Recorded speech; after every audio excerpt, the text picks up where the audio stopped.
말씀을 나누겠습니다. 말씀을 나누기 전에 그동안이 아니죠. 저희 저저번 주죠. 저희 빙부상 또 저희 아내 우리 장인어른께서 우리 소천하셨는데 여러 가지 모습으로 위로해 주시고 또 격려해 주셔서 감사합니다. 여러분들 위로 덕분에 저희 잘 이겨내고 있고 아내도 같이 와 있지만 아내도 잘 힘내고 있습니다. 저희가 더 밝아 보여서 죄송할 정도 있는데 아내도 많이 밝습니다. 그래서 오셔서 아이고 너무 이렇게 안 하셔도 됩니다.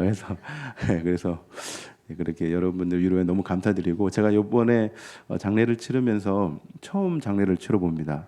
그동안 목사로서 갔다가 유족이 된 건 처음인데 너무 힘들고 또 어렵더라고요. 그러면서 여러분들이 이제 장례를 겪은 여러분 성도들 생각이 났었는데 참 힘들었겠다라는 생각을 많이 했습니다. 마음은 물론 힘들고 몸도 너무 힘들고 어렵더라고요. 그래서 저도 이제 다음에 우리 교회 장례가 있으면 그런 마음을 조금이나 더 이해해서 더 많이 위로해 드려야겠다라는 생각을 했습니다. 저도 많은 것을 좀 깨달은 또 그런 시간이어서 참 감사했던 시간이었습니다.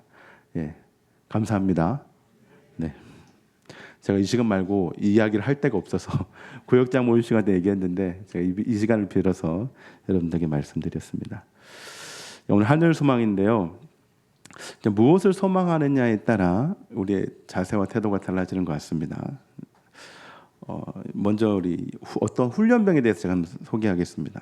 실화인지 모르겠는데 제가 이제 찾다가 이런 이야기가 있었습니다. 훈련소 이 4주차인 훈련병이 있었습니다. 4주차 되면 이제 야외에서 이제 훈련을 하고 이제 이동하는 시간이 많았다고 하는데요. 그 훈련병이 너무나도 힘이 들었다고 합니다. 얼마나 힘들겠습니까? 고향을 떠나서 전혀 익숙하지 않은 곳에서 훈련을 받고 또 먹는 것도 또 자는 것도 정해진 시간을 해야 되니까. 그래서 이 훈련병이 야외에서 훈련소로 이동하다가 탈영을 결심했습니다. 그래서 이제 이동하다가 이제 마지막 커브길이 있는데 커브길을 돌 때 간부의 시선이 사라지면 탈영해야지라는 생각을 했습니다. 굉장히 머리를 잘 썼죠. 이제 커브길을 이제 돌았습니다. 돌고 이제 간부가 이제 안 보일 때 탈영을 하려고 하는데 때마침 이제 간부가 이런 말을 했습니다. 거의 이제 훈련소에 다 왔을 때거든요. 간부가 뭐라 말했냐면 수고했다. 다 왔으니 조금만 참아라. 훈련소 가면 건빵 줄게라는 것이었습니다. 여러분 그 여성분들 우리 여성 성도님들은 이게 건빵이 그렇게 중요한가? 그래봤자 과자 몇 조각인데 그런데 우리 남성 성도님들은 뭐가 마음에 확 와닿지 않는가요? 실제로도 이 탈영을 결심했던 탈영병이 그 건빵 한마디에 다시 복귀했다고 합니다. 굉장히 여러분 건빵 중요한 겁니다. 지금 남성분들은 안 웃으시거든요. 그 짠한 마음을 알기 때문에. 그래서 그 건빵에 소망을 두고 건빵 먹을 생각에 탈영을 미뤄서 만기 제대했다고 합니다. 그래서 이제 그 훈련병이 이제 병장이 돼서 이제 제대를 하는 날 관물대에 건빵을 올려놓고 무엇을 했겠습니까? 충성하며 경례를 했다 합니다. 왜 그렇습니까? 그동안 나를 버티게 했던 군 생활에서 소망이 없었지만 나를 유일하게 소망하게 했던 것은 무엇이었죠? 건빵입니다. 건빵 점심에 먹어야 되는 생각이 드는데요. 두 번째입니다. 미국의 닉슨 대통령 아시죠? 물론 이제 닉슨 대통령이 말미에는 좀 좋지 않은 이제 일들로 이제 하야하게 되었지만 닉슨 대통령의 보좌관이었던 이제 척 홀슨이라는 사람이 있었습니다. 그 사람이 세 부류의 사람을 보았다고 합니다. 이제 감옥에서요. 감옥에서 세 부류의 사람을 보았는데 그 첫 번째 부류의 사람이 어떤 사람이었냐면요. 그 죄수인데 소망이 없는 죄수로 이 자기 머리를 벽에 부딪히며 자신의 몸을 해하는 사람. 그러니까 똑같이 죄수지만 자신의 몸을 막 벽에 부딪히면서 벽이건 어디든 부딪히면서 자신의 몸을 해하는 사람이 한 부류고요. 두 번째 부류 사람은 이 소망이 없이 방 구석에 쪼그리고 앉아 전혀 움직이지 않는 사람을 보았다고 하고 마지막 세 번째 부류의 사람은요. 감옥에서 나갈 날을 기대하며 기회 있을 때마다 나가서 이제 운동도 하고 자기 관리를 하는 사람을 이 세 부류의 사람을 보았다라고 합니다. 결국 이 상황과 환경이 아니라 그 어떤 상황 가운데서 어떤 소망을 가지고 있는가, 또 그 소망의 대상이 무엇인가에 따라 그 사람의 그 삶의 태도와 자세가 바뀐다라는 것이죠. 우리는 끊임없이 우리 자신에게 질문합니다. 내 인생은 어떤 인생이고, 또 내 인생의 소망은 무엇이고, 또 나는 무엇을 바라고 이 남은 인생을 살아가고 있는가? 우리 자신에게 질문을 하죠. 또 이런 생각을 합니다. 나는 그리스도인으로서 무엇을 또 소망하고 있는가? 사람으로서는 이런 소망을 하지만 그걸 뛰어넘어서 나는 그리스도인으로서 무엇을 소망하고 있는가? 라고 생각을 합니다. 하시죠? 그런 생각 안 해보십니까? 예.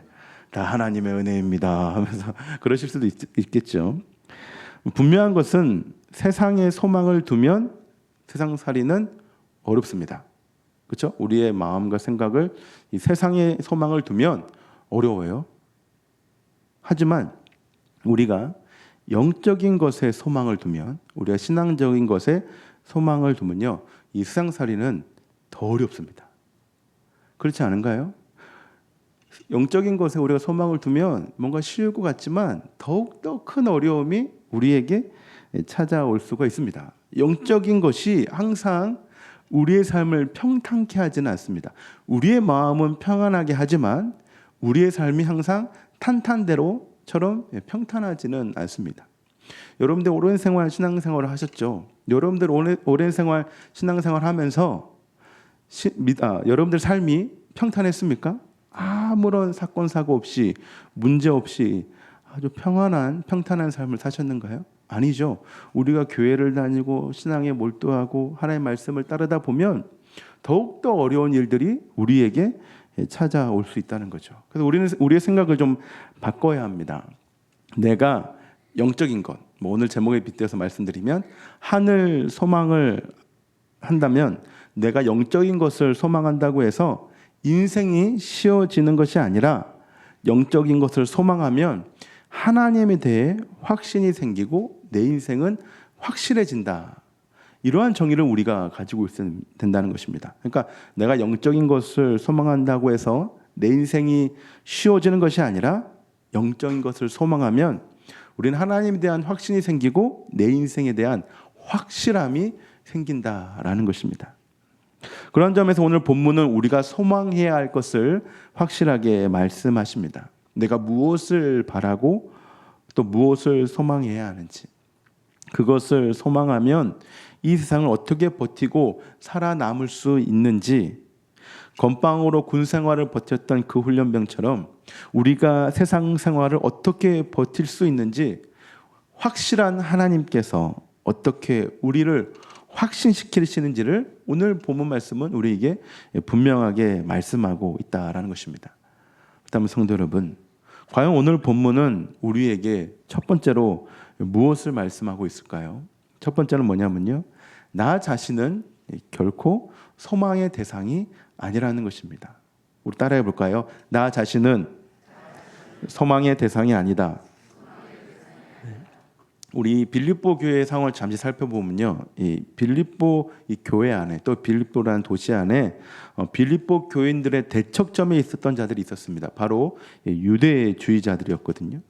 근데 유대주의자들은 참 율법적이었고 참 열심인 사람들이었습니다. 열심으로는 절대로 따라갈 수 없는 자들이 바로 이 유대주의자들이었습니다.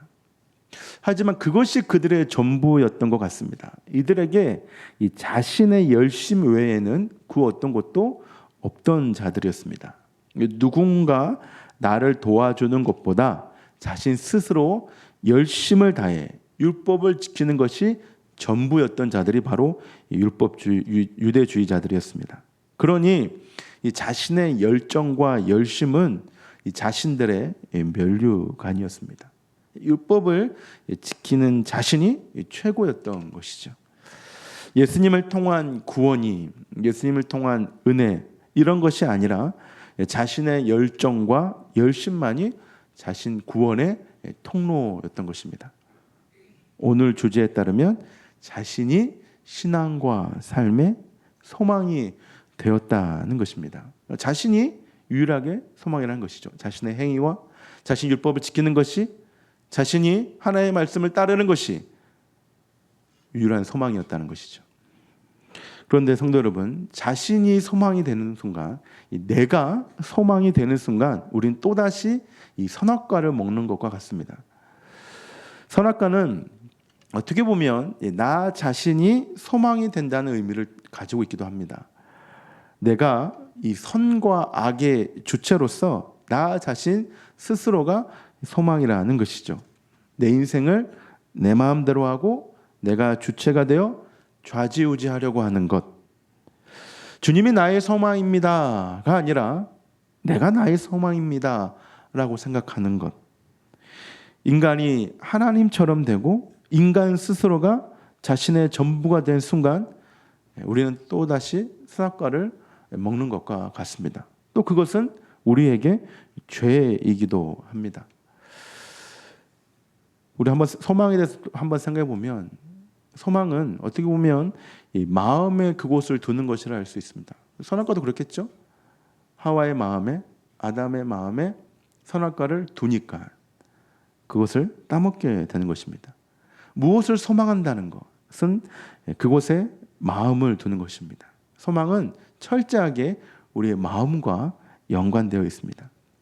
유대주의자들도 자신을 소망하였기에, 나 자신을 소망하였기에 오직 자신에게만 마음을 두었습니다. 유아 독전인 거죠. 이 세상에 내가 최고다, 내가 지키는 내가 전부다라는 생각을 가지고 있던 것이죠. 아담과 하와 또한 자신을 소망하였기에 선악과에 마음을 두었습니다. 어딘가에 마음을 둔다는 것은 굉장히 심각하고 무서운 일이기도 합니다. 신앙의 선배들을 한번 생각해 봅시다. 성경 인물도 그렇고 여러분들 주위에 있는 신앙의 선배들을 생각해 보면 그들이 실패한 순간을 돌아보면 그들의 관심과 마음이 다른 곳에 향할 때 그들은 실패하게 됩니다. 너무나도 신앙과 삶을 잘 지켜왔던 신앙의 선배들, 너무나도 청렴하게 살았던 목사님들, 그분들이 실패하였을 때를 돌아보면 그들의 관심과 마음이 처음 마음에 떠나서 죄 가운데 자신에게만 몰두했을 때 그들은 실패하게 되었다라는 것이죠. 그래서 바울은 이 심각한 문제에 대하여 이렇게 표현합니다. 자신이 소망의 주체라고 한다면, 내가 최고이고 나 자신만 바라본다면 그는 십자가의 원수라고 합니다. 우리는 나 자신에게 집중한 순간 예수님에게 집중하지 못합니다. 오늘도 우리가 주님을 부인하는 이유는 내 속에 내가 너무 많아서입니다. 왜 가룟 유다가 또 사도 베드로가 예수님을 부인하고 팔아 넘겼을까요? 예수님이 소망이라고 하기에는 가룟 유다 생각에 너무나도 많은 것이 부족하였기 때문입니다. 자신이 생각한 그 메시아관과 실제 예수님의 모습이 차이가 있다는 것이죠. 예수님을 소망하기에는 자신의 생각과 너무 다르기 때문에 가룟 유다와 베드로는 예수님을 부인하기도 하였고 팔아 넘기기도 하였다는 것입니다. 성도 여러분, 오늘도 이 나라는 자아가 꿈틀거리면 우리는 예수님을 절대로 소망하지 않습니다. 내 속에 우리가 너무 많으면 우리는 절대로 예수님을 바라보지 않습니다. 우리가 주님을 소망하지 않는 순간 우리는 그래서 주님과 원수가 됩니다. 이러한 강경한 표현은 그만큼 주님을 소망하는 것이 우리에게 굉장히 중요하기 때문입니다. 여러분들의 삶을 한번 되돌아보십시오. 내가 얼마나 주님을 소망하였는가, 아니면 또 나 자신을 얼마나 기대하고 소망하였는가. 참 젊었을 때는 내가 최고이지 않습니까? 젊음의 힘을 가지고, 젊음이라는 그런 능력을 가지고 내 인생을 내 마음대로 살지 않았습니까? 저도 여러분들 연세에 비하면 참 젊은 나이지만 제가 지금보다 조금 더 젊었을 때는 제 마음대로 살았습니다. 결혼 전에는요. 결혼 후에는 이제 하나님 말씀처럼 남이 띠를 띠는 삶을 살게 되었고 그렇게 살 수밖에 없더라고요. 결혼해서 내 의를 드러낸 순간 요즘 말로 폭망하더라고요. 하지만 결혼 이전에는 제 마음대로 제가 놀고 싶으면 놀고, 교회 안 가고 싶으면 안 가고, 11조 안 하고 싶으면 안 하고. 제가 청년 때 정말 11조를 잘했을까요? 아니요. 네. 아마 하나님의 음성 같아가지고 제 자신을 순간 돌아보았는데, 네, 뭐라 말씀드릴 수는 없겠지만 남들처럼 살았습니다. 제 마음대로 내 젊음을 가지고 제 마음대로 살게 되었죠. 하지만 제 인생에서 가장 행복했던 순간은 나 자신을 소망을 둔 순간이 아니라 하나님에게 소망을 두었을 때가, 또 가족에게 소망을 두었을 때가 가장 행복했습니다. 우리는 우리의 삶부터 구원에 이르기까지 절대로 나 자신을 소망해서는 안 됩니다. 구원도 우리의 의지대로, 우리의 능력대로 이루는 것은 아닙니다. 여러분들이 아무리 예배를 잘 드리고 그래도 우리 힘으로는 우리의 구원을 이룰 수가 없습니다. 우리의 구원을 이루시는 분은 누구십니까? 바로 예수님이십니다. 제가 셋째를 출산했을 때 일인데요. 이제 출산을 이제 3번이나 하다 보니까 저희 부부에 조금 이제 좋지 않은 마음이 들었습니다. 어떤 좋지 않은 마음이냐면, 뭐 3번 낳으신 분 있는지 없는지 모르겠지만 굉장히 교만해집니다. 첫째는 정말 하나님 찾았거든요. 하나님, 우리 첫째가 나올 때, 다원이가 나올 때 손가락 발가락 다 10개 얘기해 주세요. 어느 하나 장애 없이 순산하게 해주세요. 처음에 그거였죠. 처음에는 우리 아내가 건강하게 해주세요. 실수할 뻔했습니다. 아이보다 아내가 먼저, 아내가 건강하게 순산하게 해주세요. 아이가 건강하게 태어나게 해주세요. 둘째까지도 그랬습니다. 하나님 제발 하게 해주세요. 셋째는 어떻게 했을까요? 하나님 뭐 알아서 해주시겠죠. 좀 교만한 마음이, 좀 그런 생각, 우리 젊음을 좀 의지했습니다. 그러니까 이제 막달 검사쯤 됐을까요? 점점 아내 몸에 이상이 생겼습니다. 병원에 갔는데 양수가 터지게 됐고요. 개인 병원에서 대학병원으로 입원하게 됐고, 셋째가 이제 조산하게 되었습니다. 굉장히 사태가 심각하게, 물론 이제 거의 막달돼서 조산하게 됐지만 제가 그 순간 정신이 확 차려지게 되더라고요. 내가 내 젊음과 나 자신을 의지하는 순간 내가 할 수 있는 것은 아무것도 없었구나. 우리의 힘과 젊음, 내 생각을 정말 제일 먼저로 생각하니까 내가 할 수 있는 것은 아무것도 없었구나. 정말 자그마한 것부터 큰 것까지 우리가 주님을 소망하고 주님을 의지해야겠구나라는 그런 생각이 들면서 정신이 번쩍 들더라고요. 성도 여러분, 미국에 너무 오래 살면 자신 스스로가 미국 사람인 줄 압니다. 우리가 세상에 너무 오래 살면, 세상을 버타며 살면 내가 세상 사람인 줄 압니다. 내 힘으로 모든 상황을 감당하면 그 모든 것이 내 힘으로 되는 줄 압니다. 내 열심과 의를 확대시키면 예수님이 필요 없게 되고 우린 주님과 원수가 됩니다. 다시 한번 말씀드리지만 우리는 반드시 나 자신을 소망하는 것이 아니라 주님을 소망해야 합니다. 나의 모든 것을 바라보는 것이 아니라 주님의 모든 것을 바라봐야 합니다. 그것이 우리가 가져야 될 소망의 자세입니다. 그렇기 때문에 우리의 소망은 나 자신에게 있는 것이 아니라 주님에게, 하늘에게, 천국에 있습니다. 저 이야기를 하나 더 얘기하자면요, 제가 이제 튀르키예죠, 이제 터키라고도 하지만 성지순례에 있었던 일인데요. 튀르키예 성지순례 때 힘들었던 것은 다른 곳보다도 이제 음식이었습니다. 맛있긴 한데 가보신 분 아시겠지만 좀 느끼합니다. 더군다나 이제 너무나도 이제 가이드해 준 교수님이 너무나도 보수적이어서 단 한 끼 빼고 모두가 현지식이었습니다.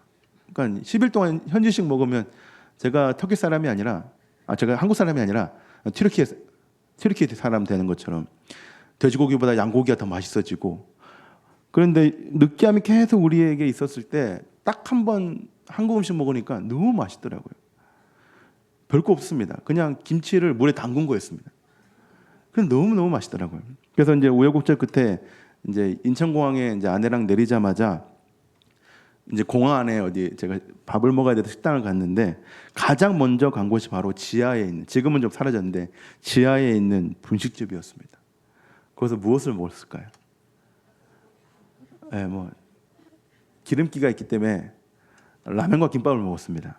그 라면의 매콤함이 너무 땡기더라고요. 그 라면과 김밥을 먹으니 그 10일 동안 먹었던 그 양고기 기름이 순식간에 싹 씻겨 내려가는 기분. 네, 바로 이 맛이야 이러면서. 여러분, 나를 소망하지 않고 천국을 소망한다는 것은 이런 것이지 않을까요? 튀르키예 음식과 문화가 날 힘들게 하여도 내 손에 한국 여권과 티켓이 있다면 10일 여정의 튀르키예 여정도 버틸 수가 있습니다. 내 평생 튀르키예에 산다고 하면 버틸 수가 없겠지만 조만간 나는 한국 갈 수 있다. 한국 가서 라면도 먹을 수 있고 김치도 먹을 수 있고 김밥도 먹을 수 있고 나의 모든 기름진 것을 씻어내버릴 수 있는 한국 음식을 먹을 수 있다라는 그런 소망이 있으면, 나는 한국 사람이라는 한국행 티켓이 있으면 우리가 어느 정도 버틸 수 있지 않을까요? 지금은 당장 갈 수 없고 맛볼 수 없어도 언젠간 천국에 이를 수 있다는 소망. 비록 여기에서의 삶이 순례자의 삶이라고 할지라도 천국을 소망한다면 우리는 이 세상에서 버틸 수 있다라는 것입니다. 성도 여러분, 천국 여권과 천국행 티켓이 여러분들 수중에 있다고 믿어지십니까? 지금 여러분들 손에 들려진 성경이 티켓이고 이 예배가 우리에게 여권이 됩니다. 여기서 우리의 주님의 말씀을 듣는 것이 우리가 이 세상 사람이 아니라 천국 시민이라는 확실한 증거가 됩니다. 그러므로 우리는 버틸 수가 있습니다. 이것은 특권입니다.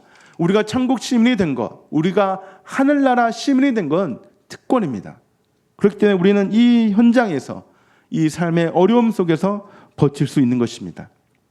이 당시 빌립보 교인들에게는 두 개의 시민권이 있었습니다. 한 개는 로마 시민권이었고 두 번째는 천국 시민권이었습니다. 로마 시민권은 그 땅을 살아갈 수 있는 시민권이었고 자손 대대로 떵떵거리며 살 수 있는 시민권이었습니다. 아마 빌립보 교인들에게 이 로마 시민권은 이 갑오와 같은 시민권이었을 것입니다. 하지만 바울은 빌립보 교인들을 이렇게 말씀합니다. 20절입니다. 그러나 우리의 시민권은 어디에 있는지라? 하늘에 있는지라. 로마 제국의 시민권이 너희의 신분을 보장하고 윤택한 삶을 제공해 줄지 몰라도 우리가 소유해야 할 시민권은 오직 천국 시민권이라고 강력하게 말씀합니다. 왜냐하면 우리는 땅에 속한 자가 아닌 하늘에 속한 자들이기 때문입니다. 우리는 잠시 이 땅에 거류하는 거류 외국인입니다. 이곳은 우리의 본향도 아니고 잠시 왔다 가는 정거장입니다. 이 땅에서 누리는 권리와 혜택은 우리에게 크게 중요하지 않습니다. 성도 여러분, 넓은 집에서 살면서 이 땅을 소망하는 인생을 살고 싶으십니까? 아니면 좁은 집이지만 넉넉한 형편은 아니지만 천국을 소망하며 하늘을 소망하며 그런 하나님을 기대하는 삶을 살길 원하십니까? 성도 여러분, 먼 타국 땅을 여행하다 보면 우리의 몰골이 아닐 때가 있습니다. 얼굴도 깨재재하고 우리의 옷이 낡아질 수도 있습니다. 하지만 그것은 외국에서, 타국에서의 우리의 모습이지 우리의 본래의 모습은 아닙니다. 하늘나라 우리 아버지의 집으로 가면 우리의 모든 것들이, 우리의 몰골이, 우리의 모든 것들이 변하게 되는 줄 믿습니다. 그것이 아니라고 한다면, 그대로라고 한다면 우리가 예수님을 믿을 필요가 없습니다. 그것이 아니기에, 우리의 고향이 하늘나라이기에 우리는 이 땅에서 흥청망청 사는 것이 아니라 수단과 방법을 가리지 않고 하늘을 소망하며 살아가는 것입니다. 그러면 성도 여러분, 하늘을 소망하며 살아가기 위해서는 우리는 어떻게 살아가야 하는 것일까요? 4장 1절을 같이 한번 읽어보겠습니다. 4장 1절 같이 읽겠습니다. 시작. 그러므로 나의 사랑하고 사모하는 형제들, 나의 기쁨이요 멸류관 아닌 사랑하는 자들아, 이와 같이 주 안에 서라. 아멘. 성도 여러분, 선다는 것은, 여기서 주 안에 서라 할 때 선다는 것은 다른 의미가 아니라 유혹과 어려움 앞에서 당당하게 맞서는 것을 의미합니다. 하늘을 소망하면 많은 어려움이 있습니다. 아까 말씀드린 것처럼 영적인 것을 사모하면 누군가 나를 무시할 수 있고 듣지 말아야 될 욕과 말을 들을 수 있고 비방 또한 들을 수 있습니다. 남이 나를 그리스도인이라고 업신 여길 수도 있을 것입니다. 그때마다 우리는 서야 합니다. 세상 앞에 무너지는 인생이 아닌 당당하게 맞서야 하는 것입니다. 그런데 문제는 세상은 우리보다 훨씬 더 강하다는 것입니다. 우리가 세상 앞에 서고 싶지만, 하나님 앞에 바로 서고 싶지만 세상은 우리보다 너무너무나도 강합니다. 그래서 세상은 우리로 하여금 하늘을 소망하지 못하게 합니다. 성도 여러분, 정말 예수님 잘 믿고 싶지 않습니까? 정말 예수님을 멋지게 믿고 싶지 않습니까? 그냥 믿는 것이 아니라 우리가 설교 시간에 나오는 또 성경 인물에 나오는 그들처럼 누군가에게 간증할 수 있는 그런 멋있는 신앙인의 삶을 살고 싶지 않습니까? 하지만 너무 어렵습니다.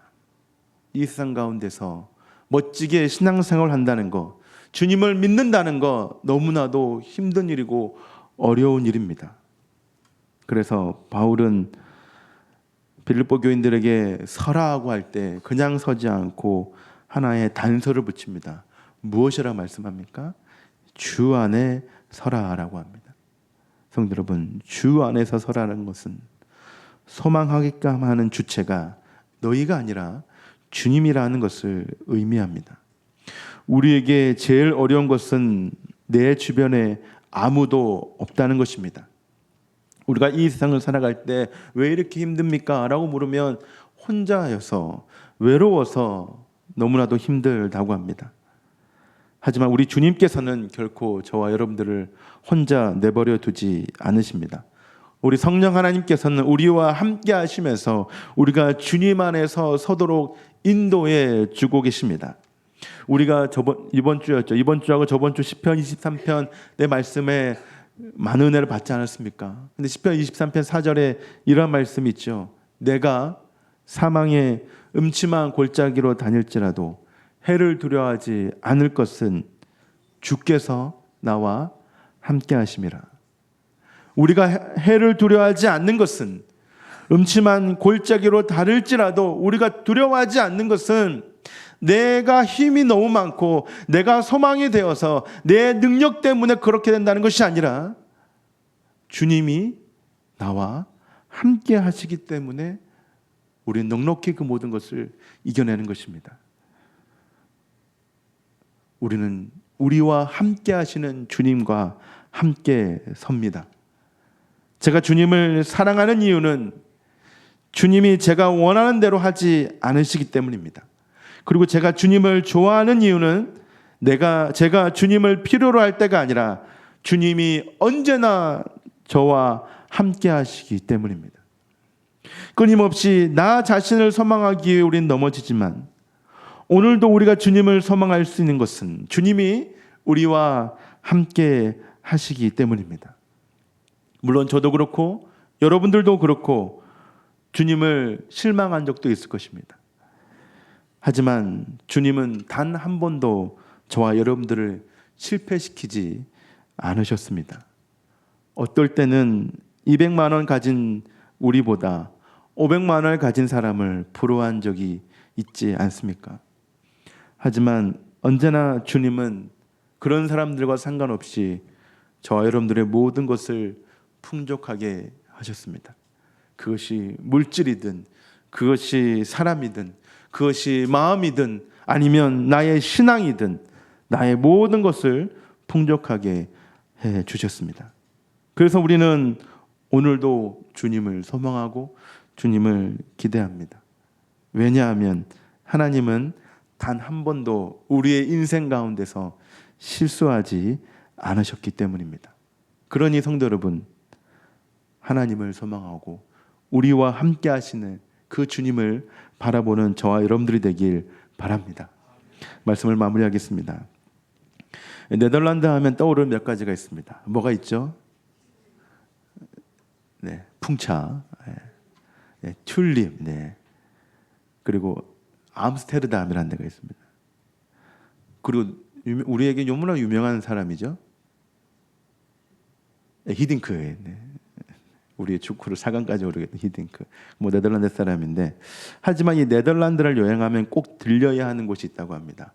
저도 유럽을 안 가봐서 잘 모르겠는데 어디냐면 그 안내 일기의 주인공인 그 안내의 집입니다. 그 안내가 네덜란드 사람이었는가 봐요. 그 안내는 독일의 비밀 경찰 게슈타포를 피해 일기를 썼는데 그것이 안내의 일기라고 합니다. 일기에 이러한 문구가 있습니다. 우리의 세계가 어둠의 세력에 점점 포위되고 있는 것을 느낀다. 그리고 우리는 공포와 죽음이 다가오는 것을 느낀다. 그러나 동시에 우리는 이 공포와 학살과 죽음과 전쟁의 건너편에서 우리를 향해 다가오는 하나님 나라의 빛을 바라본다. 우리에게 하나님 나라는 곧바로 평화의 이유다. 우리는 이 희망 때문에 작은 공간에서도 천국을 경험한다.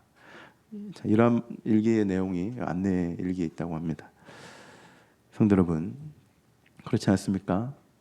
정말 이 어려운 상황 가운데서도 우리는 하나님 나라의 빛을 바라봅니다. 정말 우리의 이 작은 공간에서도 우리는 천국을 경험할 수 있습니다. 왜냐하면 나 자신이 소망이 아니라 주님이 우리의 소망이기 때문입니다. 참 세상은 시끄럽고 공포스럽습니다. 어제도 참 많은 풍선들이 하늘 위로 올라왔죠. 안보, 경제, 정치, 외교 등 우리 주변은 너무나도 복잡하고 시끄럽습니다. 이런 가운데 천국을 경험할 수 있는 방법은 오늘도 우리는 주님을 소망하는 것. 인생의 평화는 오늘도 나 자신을 소망할 때 주어지는 것이 아니라 하늘과 그곳에 계신 하나님을 소망할 때 우리에게 평화가 주어집니다. 그것이 죄의 문제든 내 인생의 문제든 신앙의 문제든 나 자신이 우리 모두가 주 안에 서면 주님을 소망한다면 오늘도 우리에게 말할 수 없는 평화가 저와 여러분들에게 주어지는 줄 믿습니다. 성도 여러분, 주님을 소망하시기 바랍니다. 찬송하실까요? 찬송가